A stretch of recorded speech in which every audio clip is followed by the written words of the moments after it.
Hi hello welcome to big TV. నేను మీ గౌతమి. అయితే కూకట్పల్లి ఇన్సిడెంట్ మనకి అందరికీ కూడా ఎంతో కలిచివేసింది.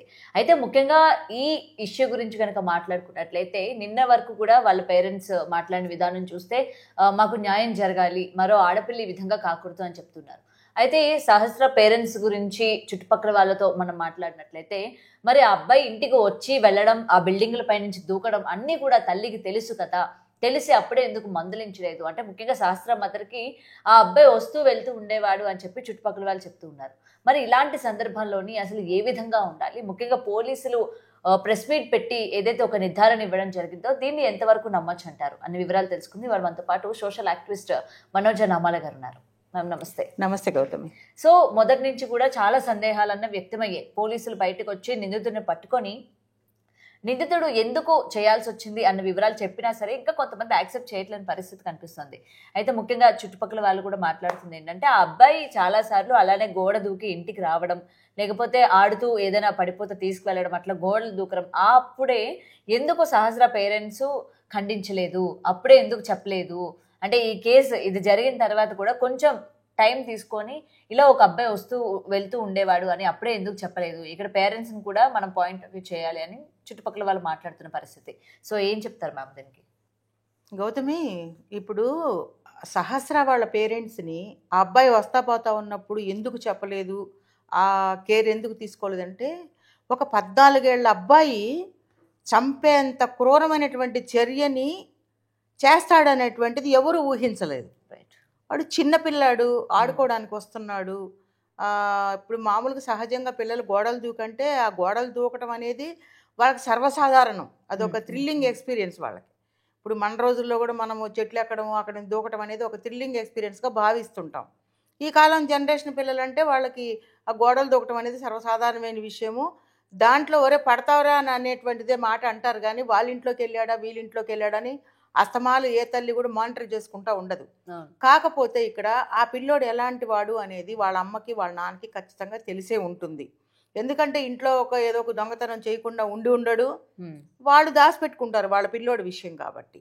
కానీ వాడికున్న అలవాట్లని వాళ్ళకి తెలియకుండా ఉంటుందా అంటే తెలిసే ఉంటుంది. అయితే ఇంత హత్య దారుణంగా చేస్తాడు అని తల్లిదండ్రులు కూడా ఊహించి ఉండకపోవచ్చు. ఎందుకంటే ఇవాళ రేపు పిల్లలు అనేటువంటిది వాళ్ళకొక మన దగ్గర అంటే పేరెంట్స్ దగ్గర వాళ్ళు ఒకలా బిహేవ్ చేస్తారు. పర్సనల్ లైఫ్ తీసుకుంటే వాళ్ళది ఒక డిఫరెంట్ ఒక ప్రపంచం వాళ్ళు ఏర్పరచుకుంటారు. ఎందుకంటే ఇప్పుడు ఆ పిల్లోడు చేసిన పనులన్నీ కూడా టెక్నాలజీ అంటే మామూలుగా సెల్లో చూసేటువంటి ఓటీటీ మూవీస్ కానీ వెబ్ సిరీస్ కానీ ఇవన్నీ చూసి క్రైమ్ స్టోరీస్ చూసి అలా చేస్తే ఎలా ఉంటుంది అనేటువంటి ఒక థాట్ ప్రాసెస్లో ఒక అమ్మాయిని చంపేస్తుంటే ఆ కుటుంబానికి ఇంత దారుణంగా వాళ్ళకి ఇంత దుఃఖం కలుగుతుంది, రేపు పొద్దున్న నా భవిష్యత్తు ఇలా ఉండబోతుంది, ఇది నాకు ఎఫెక్ట్ అవుతుంది, నేను జైలుకి వెళ్ళాల్సి వస్తుంది అనేటువంటి ఆలోచనలు రాలేదు ఆ పిల్లాడికి. He feel like A hero అనమాట. నేను కూడా ఒక ఇలా చేస్తే ఎలా ఉంటుంది. ఇంకొకటి ఏంటంటే కేవలము ఫస్ట్ ఆఫ్ ఆల్ ఆ అబ్బాయి చంపాలని అనుకోని ఉండకపోయి ఉండొచ్చు. ఎందుకంటే డబ్బుల కోసం వెళ్ళాడు వాడికి దానికి సంబంధించి ఇంట్లో డబ్బులు సరిగా ఇవ్వకపోవడము, ఎందుకంటే వాళ్ళ ఫైనాన్షియల్ బ్యాక్గ్రౌండ్ కూడా బాగుండి ఉండకపోవచ్చు. ఎందుకంటే అందరు గొప్పోళ్ళు కాదు కదా. ఆమె ఏదో మన హౌస్ కీపింగ్ చేస్తున్నట్టుగా నాకు తెలుస్తోంది. వాళ్ళ నాన్న ఏమీ చేయడం తెలుస్తుంది. దీన్ని బట్టి ఏంటంటే డబ్బులు ఫైనాన్షియల్గా కొంచెం క్రైసిస్ అనేది ఆ పిల్లోడికి ఉండడం వల్ల ఆ పిల్లోడు ఏం చేశాడంటే దొంగతనము ఏ ఇంట్లో చేయొచ్చు అనేటువంటిది ఆలోచించాడు. వీళ్ళింటికి వస్తా పోతా ఉండడం వల్ల బ్యాట్ కోసం అనేది కాదు, అది అవాస్తవమైనటువంటి విషయం. కేవలం వీళ్ళు లేనప్పుడు ఆ ఇంటికి వెళ్తే ఆ పిల్ల అడ్డం వస్తే ఆ పిల్లని ఏమైనా తొలగించుకొని కాస్త 4 దెబ్బలు పీకి పక్కకు తోసేసి దొంగతనం చేద్దాము, లేకపోతే ఆ పిల్ల ఉన్నా కూడా ఏదో ఒక రకంగా దొంగతనం చేసి డబ్బులు తెచ్చుకుందాము అనే ఉద్దేశంతోనే పేరెంట్స్ ఉండరు కాబట్టి వారింట్లో ఖచ్చితంగా బీరువాలో డబ్బులు ఉండుంటాయి, లేకపోతే సూట్ కేసులో ఎక్కడో పెట్టిన డబ్బులు వీడు గమనించి ఉంటాడు. అంతకుముందు 4-5 సార్లు ఆ ఇంటికి రావడం వల్ల ఆ డబ్బులు ఎక్కడున్నాయో చూశాడు కాబట్టి ఆ ఇంటికి మళ్ళా దొంగతనం చేసి ఆ డబ్బులు తీసుకుని వాడి సొంతానికి వాడి యొక్క ఏమంటారు వాటికి ఆ వయసులో వాడికి ఏ అలవాట్లు ఉన్నాయో మనకి ఇంకా క్లారిఫై కాలేదు. ఇప్పుడు ఆ మెడికల్ టెస్ట్లు కూడా చెయ్యాలి, ఎందుకంటే వాడికి ఇంకేమైనా అలవాట్లు ఉండొచ్చు. ఎందుకంటే పిల్లల ద్వారా ఈ మధ్య గంజాయి రకరకాలటువంటి మారక ద్రవ్యాలన్నీ కూడా పిల్లలతో కూడా సప్లై చేయించుకొని వాళ్ళకు కూడా అది అలవాటు చేసి దానికి బానిస అయ్యే విధంగా చేసేటువంటి వ్యవస్థ సమాజం, వ్యవస్థ కాదు సమాజంలో ఉన్నారు కాబట్టి ఈ పిల్లల్ని వాడుకునే వాళ్ళు ఎవరైనా కూడా వీడికి అది అలవాటు చేస్తే దానికోసం ఏమైనా డబ్బులు దొంగతనం చేస్తున్నాడా, అసలు అంత డబ్బులు వాడికి ఎందుకు అవసరమైంది, ఇవన్నీ కూడా పోలీసులు ఇంట్రాగేషన్ చేయవలసినటువంటి అవసరం ఎంతైనా ఉంది. దట్టు సహస్ర వాళ్ళ అమ్మ వాడు వస్తా పోతా ఉంటే పలాని ఒకడు మా ఇంట్లో ఆవిడ ఎంతసేపటికి ఏం ఆలోచించారంటే ఎవరితోనైనా గొడవలు ఉంటే కక్షపూరితంగా వచ్చి కూతుర్ని చంపేశారని అడుగుతున్నారనేటువంటి ఉద్దేశంతో ఆవిడ మాట్లాడింది. ఓకే, మీకు ఎవరైనా శత్రువులు ఉన్నారా అంటే ఏం చెప్తుంది? పిల్లాడు శత్రువు అని చెప్పలేదు కదా. పిల్లాడు ఆడుతూ పాడుతూ తనకు కొడుకు కోసం వస్తున్న పిల్లాడిని హంతకుడని ఆవిడ భావించలేదు. ఓకే, ఏదో ఆడుకోవడానికి వచ్చాడు, అమ్మాయితో ఆడుకోవడానికి వచ్చాడు, అబ్బాయితో ఆడుకోవడానికి వచ్చాడు. ఈ లెక్కన ఏంటంటే గౌతమి, అంటే దీనికి రెమెడీ కూడా నేను వెంటనే చెప్పేస్తాను, మర్చిపోతా. లేకపోతే మన ఇంట్లో ఒక ఆడపిల్ల ఉన్నప్పుడు ఏ వయసు వాడినైనా సరే ఇంట్లోకి రానివ్వకూడదు. అన్న, తమ్ముడు, తండ్రి తప్ప మిగిలిన వాళ్ళంతా కూడా డేంజరస్. అందరినీ అనట్లా నేను. ఇవాళ రేపు వరుస వాయిల్ లేకుండా బిహేవ్ చేసేటువంటి కుర్రవాళ్ళు ఉన్న సమాజంలో తన ఇంట్లో ఒక ఆడపిల్ల ఉంది అంటే ఎవరిని లోపలికి అలౌ చేయకూడదు. అండ్ ఇంకొకటి ముఖ్యంగా ఉద్యోగాలకు వెళ్ళేటప్పుడు కూడా ఆడపిల్లల్ని ఇంట్లో ఒంటరిగా వదిలేసి వెళ్ళిపోతూ ఉంటారు. ఆ విషయం దగ్గరికి వస్తున్నాను గౌతమి. నేనేమంటున్నానంటే ఆడపిల్ల ఇంట్లో ఉందంటే ఇప్పుడు వాడు కాకపోతే ఇంకెవడైనా రావచ్చు. అవును, తలుపు కొడతారు. ఇవాళ రేపు పిల్లలు ఏం చేస్తున్నారు? బ్లైండ్గా తలుపు తీసేస్తున్నారు. ఎవరు అని అడగరు. పోనీ ఎవరన్నా అడిగితే మీరు అడగచ్చు మేడం, ఎవరన్నా అడిగితే పలానా అని చెప్తే తలుపు తీయకుండా ఉండొచ్చా? ఎవరికి తలుపు తీయాలి, ఎవరికి తలుపు తీయకూడదు తెలిసిన గొంతు అమ్మ, నాన్న, తమ్ముడు. ఇంకా నా ఫోర్త్ పర్సన్ వచ్చినప్పుడు తలుపు తీయకూడదు అన్న అంశాన్ని వాళ్ళ అమ్మ నాన్న అమ్మాయికి చెప్పు ఉండాల్సింది.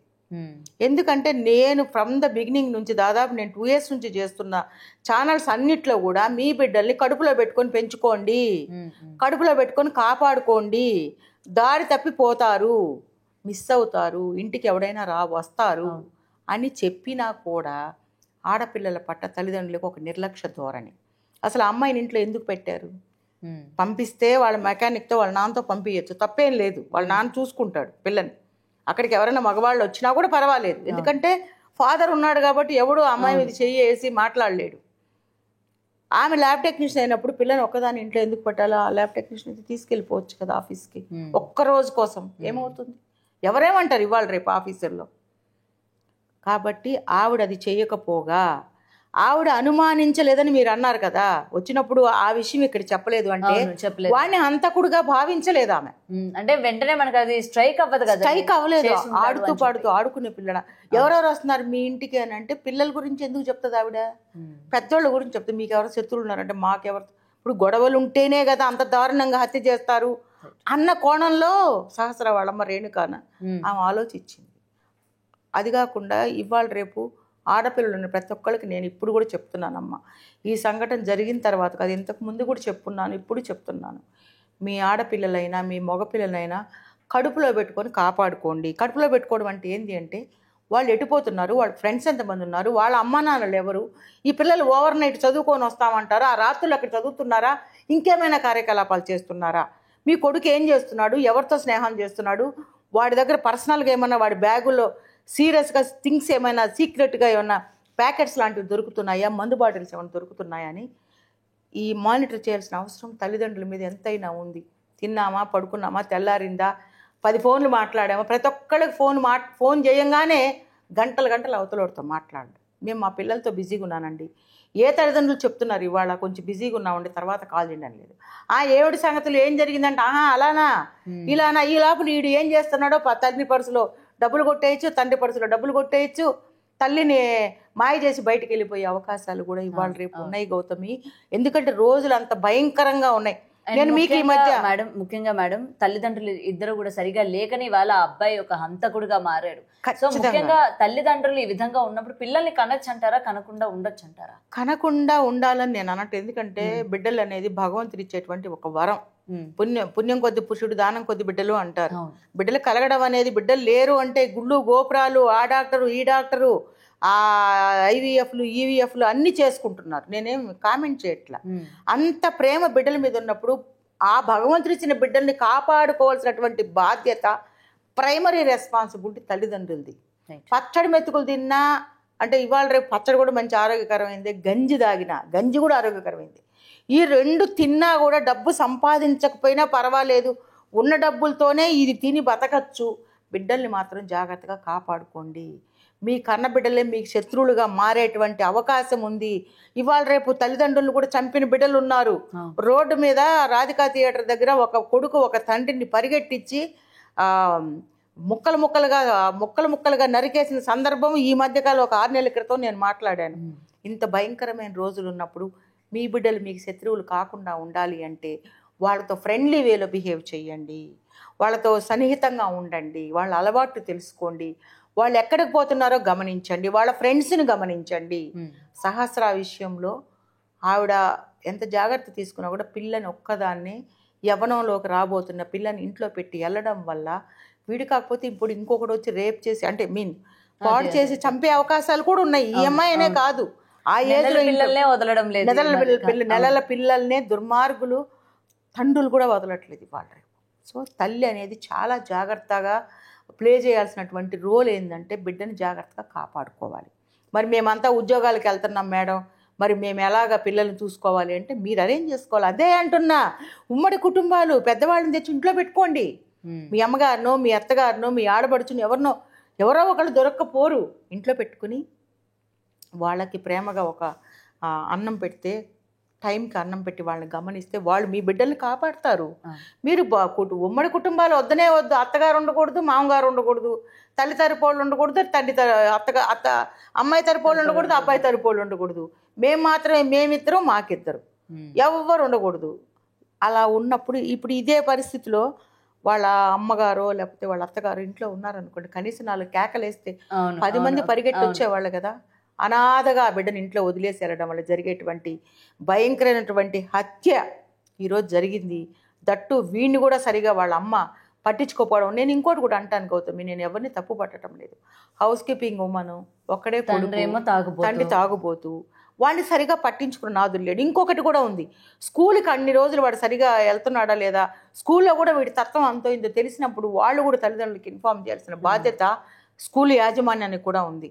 వాళ్ళు కూడా పట్టించుకోకపోవడం, నిర్లక్ష్య ధోరణిలో ఉండటం. పూర్తిగా అనట్లా నేను, నిర్లక్ష్య ధోరణి వాళ్ళ కూడా కొంత ఉంది. తల్లిదండ్రులు కూడా, ఈ తల్లి కూడా హౌస్ కీపింగ్ చేసి ఆమె కూడా హౌస్ కీపింగ్ వాళ్ళు నాకు తెలిసి ఇక్కడ మా దగ్గర చేస్తుంటారు. 9ంటికి పోతారు వాళ్ళు, సాయంత్రం 6ంటికి ఇల్లు చేరతారు. పిల్లోడిని పట్టించుకునే నాదుడు లేడు.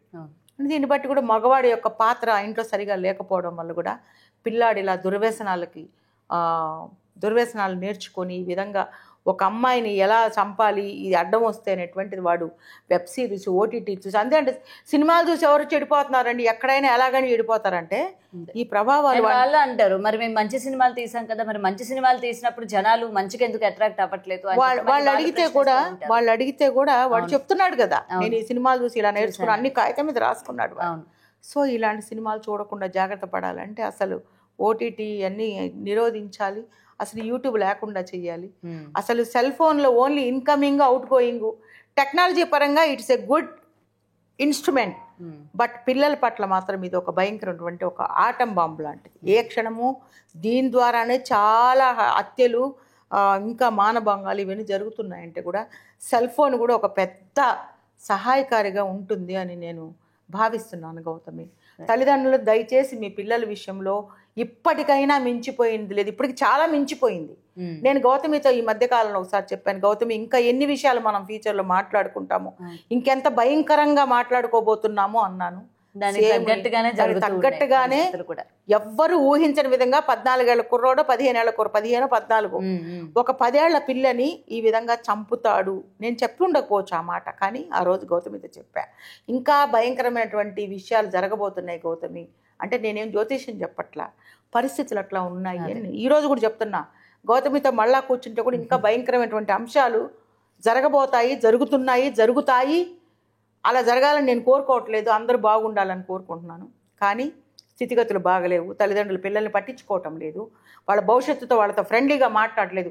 ఇలా జరిగినంత కాలం ఇలాంటివి మేము ఉంటాను, ఇలా మాట్లాడుకునే ఉండవలసి వస్తుంది. కాబట్టి అందరూ జాగ్రత్తగా ఉండండి తమ పిల్లల విషయం. Right, thank you ma'am. Thank you. For more videos like this, subscribe Big TV channel.